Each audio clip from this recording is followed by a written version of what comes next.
હવે પહેલું આવે છે કે ફીચર્સ ઓફ સુખ સાધ્ય વ્યાધિ. એક તો શ્લોક કરવો જ પડશે 3માંથી. હવે બધાના મિનિંગ સમજાવશું એ રીતે શ્લોક યાદ રહી જશે.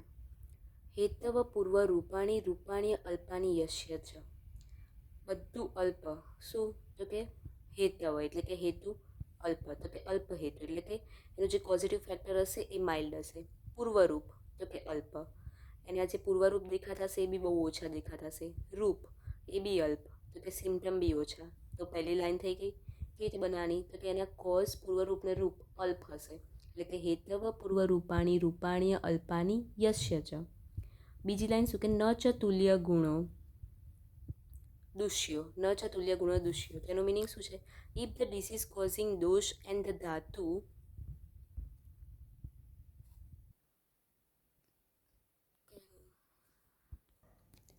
આમાં શું કીધું કે ઇફ ધ ડિસીઝ કોઝિંગ દોષ એન્ડ ધ ધાતુ એટલે કે એનો જે દોષ દુષ્ય છે એ સિમિલર નહીં હોય.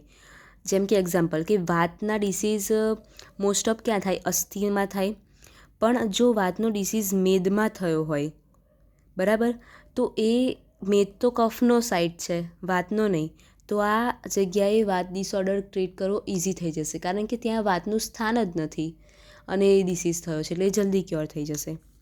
પછી શું કે આ એક થઈ ગયું ન ચ તુલ્ય ગુણો દુષ્યો. પછી શું? ન દોષ પ્રકૃતિ ભવેત એટલે કે દોષ અને પ્રકૃતિના રીતે નહીં થયું હોય. If the prakriti of the person does not similar to the વાત પ્રકૃતિવાળો હશે but person gets kapha dominant disease, એને કફવાળો ડિસીઝ થયો હશે તો એ બી ઇઝીલી ક્યોર થઈ જશે કેમ કે એની પ્રકૃતિને સિમિલર નથી તો જે એને વધારો આપે ઓપોઝિટ છે એટલે થઈ જશે ટ્રીટ. પછી શું કીધું કે ન ચ કાલ ગુણસ તુલ્યો એટલે કે સિઝન અને ક્વોલિટીઝ પ્રમાણે નહીં થયું હોય. એટલે કે શિયાળામાં શરદી નહીં થઈ હોય, ઉનાળામાં થઈ હોય તો એ જલ્દી મટી જાય, એટલી કંઈ ડેન્જર ના કહેવાય. પછી શું કીધું? ન દેશો દુરુપક્રમ એટલે કે પેશન્ટ પ્લેસ જે જગ્યાએ થવું જોઈએ એ જગ્યાએ નહીં થયું હોય. પછી શું કીધું? તો કે ગતિરેખ, ગતિ એક એટલે કે એની એક જ દિશામાં ગતિ હશે. ઉધ્વગ્રહ પીથ હશે તો ઉધ્વ દિશામાં જ થયું હશે, ઉધ્વ અને અધ બંને નહીં. પછી નવત્વમ એટલે કે નવો નવો ડિસીઝ થયો છે. ઉપદ્રવ ન ચ નવો ડિસીઝ થયો છે એટલે ઓબ્વિયસલી એટલા બધા કોમ્પ્લિકેશન નહીં હોય. ઉપદ્રવનો મિનિંગ યાદ રાખવાનો છે, કોમ્પ્લિકેશન. પછી દોષશ્ચ એક એટલે કે એમાં એક જ દોષ ઇન્વોલ્વ હશે. કાં તો વાતના લીધે ડિસીઝ થયો હશે, કાં તો પિત્તના લીધે થયો હશે, કાં તો કફના લીધે થયો હશે. પછી શું આપ્યું? તો કે દેહ સર્વ ઔષધમ ક્ષામમ એટલે કે patient body is capable of tolerating with the types of બધી ટ્રીટમેન્ટ અને મેડિસિનને ટોલરેટ કરી શકે એ પેશન્ટની બોડી. અને ચતુષ્પાદોપપતિશ્ચ ઉપપતિશ્ચ એટલે quality of good doctor, doctor available હોવા જોઈએ, નર્સ અને મેડિસિન બી અવેલેબલ હોવી જોઈએ. તો અગર મિનિંગ ખબર હોય શ્લોક બની શકે, બરાબર. શ્લોક આવી જાય તો એના મિનિંગ પછી ખબર પડી જાય કે આ શાનો શ્લોક છે. એવું કે શ્લોક મૂકી દેને એવું કે એક્સપ્લેન કરો તો આપણને ખબર પડી જાય કે સુખ સાધ્ય વ્યાધિમાં શું થાય છે. તો પહેલાં કે હેતુ પૂર્વરૂપ ને રૂપ અલ્પ થશે.